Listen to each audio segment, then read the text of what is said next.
Wetwogerera ebbanga gavumenti lya Babodaboda okweteekateeka lyolekedde okuggwaayo era nga lwe basinkana babaako enteekateeka gye baagala okubanga batuukako ey'okutuukiriza ebyo byonna bye babasuubiza okuteeka mu nkola oluvannyuma lw'emyezi 6 okuggwaako. Olwaliro bano nga bakulembeddwamu RCC w'e Kawempe basinkanye ku ssomero lya Makerere Primary School okutema empenda butabe bayinza okutereeza omulimu gwabwe.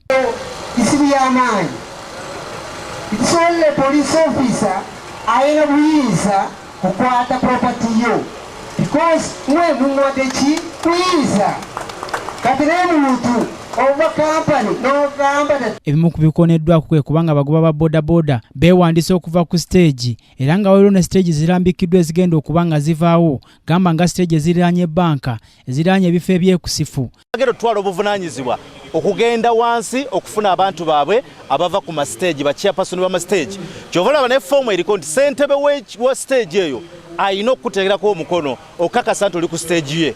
Tulina abantu bangi beerimbise mu Kawempe kubanga Kawempe eddiraniddwa ebitundu bingi omuli ekitundu ky'Eggayaza omuli ebitundu by'Ematugga. Omukolo guno gwetabiddwako abakulembeze okuva mu poliisi saako ne bodaboda bategeeza nga bwe bagenda okukola ekisoboka kyonna okulaba nga bino byonna ebiteeseddwako biteekebwa mu nkola okutereeza omulimu gwabwe. Ssentebe wa bodaboda mu Kampala Mawejje Franka n'abalala batubudde nti enteekateeka eno singa teebeemu birumira yakuyamba omulimu gwabwe okutereera. Nga tugikanyizaako tugenda twewandiise ekyo nakyo kiveewo naye ate nsaba n'okubajjukiza ekintu kimu nti bajjukire nti n'amateeka tugeetaaga.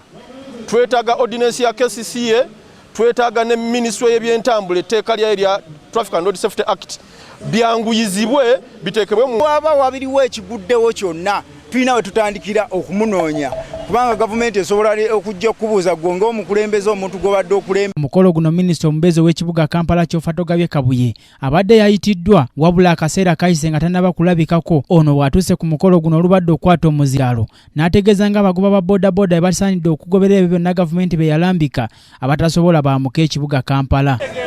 N'ebigambo bye mwogera binyumira nnyo buli muvuma omuntu naye ovuma omuntu ng'osobola omuliisa n'omunywesa bw'owulira tosobola munywesa aizo n'olw'ebigambo ebyo enkuba yeebale kubakuba eyo yonna ebadde bateeka mu mpisa era Omukama abawe omukisa mugende maaso nga mukola byenjagala. Awulira toyagala kukola kyenjagala kufuna ekibanja awalala ate si mu bitundu byentwala. Ebigambo bino byandibanga bibagudde abagoba ba bodaboda bano okuva mu mbeera olw'ebigambo minisita ono byabagambye ne beekamwana ne bakwatamu ebyanguwa ne bamuviira ku mukolo guno.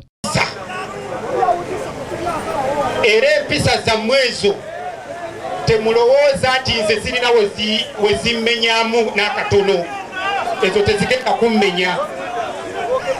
Era mujja kutegeera kubanga era at the end of the day mugenda kudda wange. Alira mu gavumenti ekutwala gy'oyagala ekusange ng'oli mulamu mu 2008 kuba oba oyagala oba toyagala weetuli oba kookole ki era tujja kujja tukole ki tubeerewo. Kaakati muleke kuddangaawo okulowooza nakujja kukyamuukiriza bantu mbw'okubanga ABCD ebyo nze sigenda bigumiikiriza. Ekisembayo tukimbirako najja n'atukimbirako fe bakama bamusasula tetanywa amafuta takola. Kino tekirobedde minisita kugenda mu maaso nakwogera bigambo bye ekibagudde abagoba ba boda okutandika okumwogera ebisongovu era ekivuddemu ono okubaabulira ku mukolo guno. Ono ng'ayambibwako abakuumi be saako n'abantu ab'enjawulo bamututte butereevu paka okumuyingiza emmotoka okulaba nga yeetangira ekiyinza okuddako.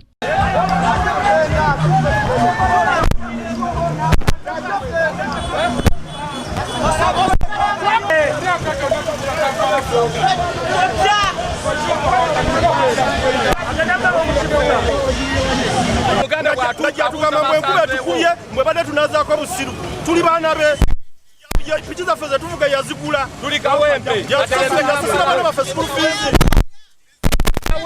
tuli Kawempe tugenda kulembera Kawempe.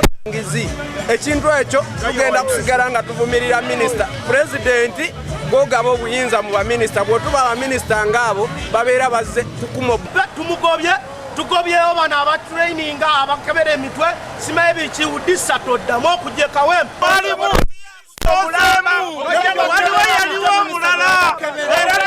Nze Omulangira Junju Moses, KTV amalindirire.